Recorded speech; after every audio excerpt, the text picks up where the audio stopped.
বসে আছি কলকাতা পোর্ট এলাকাতেই। আমার সঙ্গে রয়েছেন যিনি, তার জীবন অনেক চড়াই উৎরাইয়ের মধ্যে দিয়ে গেছে এবং তিনি আগামীকাল মনোনয়ন পেশ করতে চলেছেন।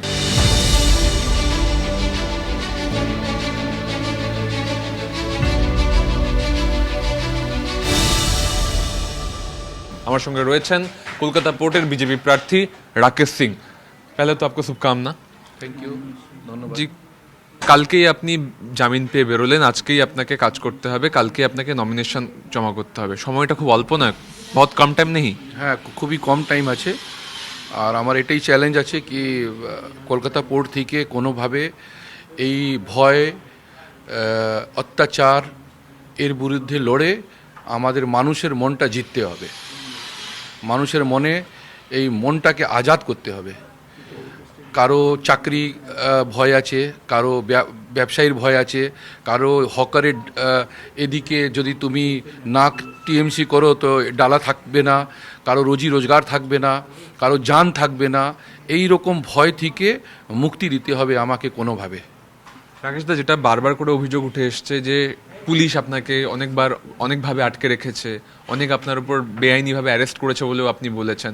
এই এতগুলো বিষয়, সেগুলোকে মাথায় রেখে কালকে নমিনেশন এবং তারপর প্রচার, তারপরে ভোট, একটু কি টাফ? 2016-তে লড়েছিলাম আমি, তো এটাই হয়েছিল কি আমি যখন চুনাওটা আমাকে 17 দিন সময় আমি পেয়েছিলাম, আর এবার আমি 2 দিন বেশি পেয়েছি। আমাকে ভারতীয় জনতা পার্টি এত সারপ্রাইজ, আমি একটা কর্মী হিসাবে কোনো দিন বিশ্বাস করতে পারিনি কি একটা সিট এত লেট অ্যানাউন্স হয়েছে, তারপরে আমাকে দিয়েছে, আমার উপরে ভরসা করেছে, সেই ভরসাটাকে তো আমাকে ফেরত করতেই হবে, এনি হাউ এনি কস্ট। রাকেশদা, মানে আমাদের বিজেপি সূত্র ধরেও আমরা জানতে পারছিলাম যে আপনি জামিন পাচ্ছেন না বলে, বা জামিনে অ্যাপ্লাই করলে জামিন হবে সেই জন্য এই সিটটাকে ডিলে করা হচ্ছিল, কারণ লড়বেন তো স্যার রাকেশ সিংই লড়বেন। এই যে বিশ্বাসটা আপনার উপর রাখা পার্টির, এটাকে কিভাবে দেখছেন? পার্টিটা এই ভরসাটা জন্যেই আমি খুব মানে চোখে জল আসছে না, কিন্তু মনে ভিতরে আমার জল পড়ছে কি অনেক তো এইরকম রাকেশ সিং আছে, কিন্তু এই রাকেশ সিংকে কেন মানে চুজ করা হলো সেটা পার্টি নিশ্চয়ই জানে যে আমি সব দিক দিয়ে লয়াল, মানে কোনো দিন অন্যায় আর কোনো লড়ে যাচ্ছি। আজকে আমাকে মিটাতে জন্যে আজকে আমার বড় ছেলে আমার জেলে আছে ববি হাকিমের অত্যাচারে, আমার মন্দির লুট করে এখনও বসে আছে, আমার 5 কোটি টাকা মন্দির বানিয়ে খরচা করে একটা মন্দির করেছি বাড়ির পাশে, আপনি যান ওর পাথর ভেঙে ওখানে রুল ইস্যু হয়েছে, দুটো ওসি এখন জেলে ভেতরে যাবে, প্রস্তুত আছে। কিন্তু এত লড়াই পরেও বেঁচে আছি, সেটা আমার ভগবানের আশীর্বাদ আর হাজারো হাজারো মানে আমাদের কর্মী, বিজেপি কর্মী যেটা আগলে রেখেছিল তার ভরসা আজকে এই জায়গা আমি পৌঁছেছি, তার বদৌলতে আমি এখানে আজকে আমি এসেছি। আপনি ববি হাকিমের কথা বললেন, ববি হাকিম বারবার করে বলেন যে কলকাতা পোর্ট, ওখানে আমাকে কেউ হারাতে পারবে না, ওটা আমার একদম নিজের জায়গা, একটা পার্সেন্টেজ ভোট সিকিউরড আছে, সেখানে কি করে লড়বেন? আজকে 8 ঘন্টা তো এখন আমার নাম অ্যানাউন্স হয়েছে, ওনার শরীর কালারটা আজকে দেখে নেবেন, আর 1 ঘন্টা পরে কালারটা আপনি দেখবেন। আর 4 তারিখে পরে টিএমসিও থাকবে না আর ববি হাকিমও থাকবে না। কি করে আছেন উনি এখানে, মানে ভোটার যে নিজের ভোটটা নিজে দেবে তার থেকে গিয়ে জিজ্ঞেস করুন। মুসলমানদেরকে খালি টুপি পরিয়েছেন, টুপিটা আছে ইবাদত করার জন্যে, কিন্তু ওখানে টুপিটা পাঠিয়েছেন। ইলিগাল কনস্ট্রাকশনের মেয়র আছেন উনি, ইলিগাল কনস্ট্রাকশনের মেয়র, উনি বানাচ্ছেন, উনি ভাঙাচ্ছেন। কখনো বলছেন কি পুলিশের জন্যে এটা ইলিগাল কনস্ট্রাকশন হয়। ওখান কাউন্সিলররা সৎ, আমাদের কাউন্সিলর 8খানা কাউন্সিলর যে ভোট জেতাবে সে সব ডন গুন্ডা। কালকে একটা সাইকেলে চলতো না, আজকে ওরা কোটিপতি। তো এই ব্যবসাটা ওরা করেছে, তো এই ব্যবসাটা, আর তারপরে মানুষের প্রতি এত ভয় দিয়ে দিয়েছে কি তুমি যদি কোনোভাবে, মুসলমানরাও খেপে আছে আর হিন্দুরা তো না হলে 50% যদি এখন উনি চাইছেন কি উর্দু ভাষা চাইছেন, বাংলাতে উর্দু ভাষা চাইছেন, উর্দু ভাষা বলাবেন বাংলাতে, তাকে 2 নম্বর 3 নম্বর পজিশনে মমতা ব্যানার্জি রেখে আছেন। আর উনি আমাকে যা আখ্যা দেন, গুন্ডা মাফিয়া যা বলেন, আমি তো আশ্চর্য যে এখানকার রাম প্যারে রাম, আমাদের আপনি কবির তীর্থ আর আমাদের হিস্ট্রিটা যখন দেখবেন, রাজনীতি হিস্ট্রিটা, তো ওর মধ্যে রাম প্যারে রামকে উনি মারিয়েছিলেন, পিটিয়েছিলেন নিজের চিন্টু মিন্টু হাত দিয়ে, কালীঘাটের টালিতে ইট পাটকেল মেরেছিলেন, সেসব উনি ভুলে যাননি। তো ওনার থেকে বড় ডন নেই।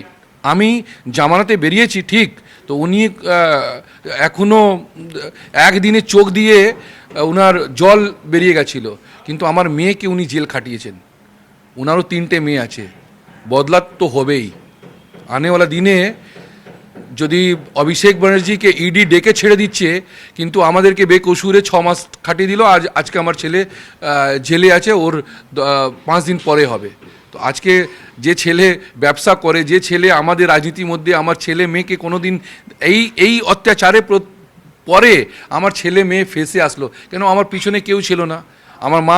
আমার মাকে পিটিয়েছে, আমার বাবাকে 80 বছর বাবাকে পিটিয়েছে, আমার ভাইদেরকে পিটিয়েছে, আমার ভাইদের, আমার মাদের। মানে এটা কোনো রাজনীতি হয় বাংলাতে? তো আজকে যে সহ্যটা করে আমি যে জায়গায় এসছি, আমি হাত জোড় করে বা মুখে বলে আমি আমার নিজের পার্টিকে ধন্যবাদ, খুব ছোট হবে। এই জায়গাতে আমার যদি জিত করে এই জায়গাটা আমি যদি পার্টিকে দিতে পারি, তবে মানবো কি হ্যাঁ আমি করতে পারলাম। এখন কাজকর্ম চলছে, কালকে আপনার নমিনেশন, অনেক ডকুমেন্টস এক জায়গায় আনতে হবে। আপনি বললেন আপনার বড় ছেলে এখনো জেলে। এই কঠিন পরিস্থিতি, প্রচারে কবে থেকে নামবেন, কি প্রচার করবেন ভেবেছেন কিছু? হ্যাঁ, প্রচার নমিনেশন পরে আমার প্রচারটা দিন রাত 24 ঘন্টার মধ্যে। আমার মনের ইচ্ছা আছে কি শরীরে যত দিন সাহসের মধ্যে থাকে, আমার অনেক কর্মীরা অপেক্ষা করছে।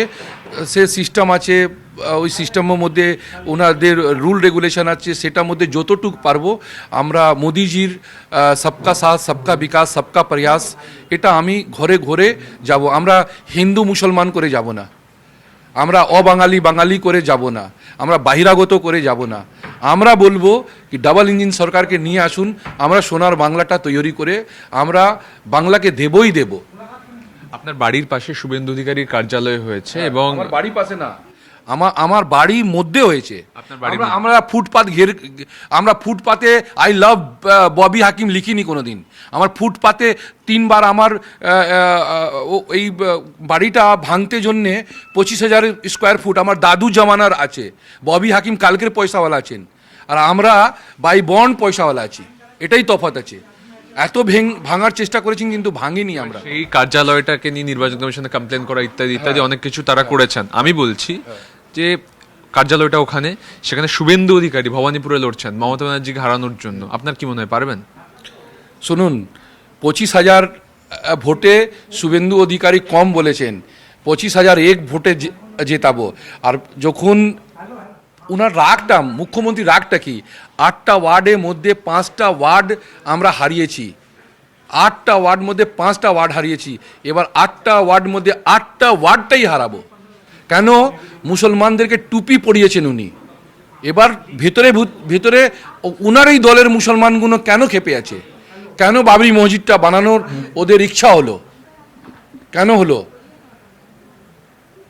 এটা আমার প্রশ্ন থাকলো মমতা ব্যানার্জি কাছে, ববি হাকিম কাছে, অভিষেক ব্যানার্জি কাছে।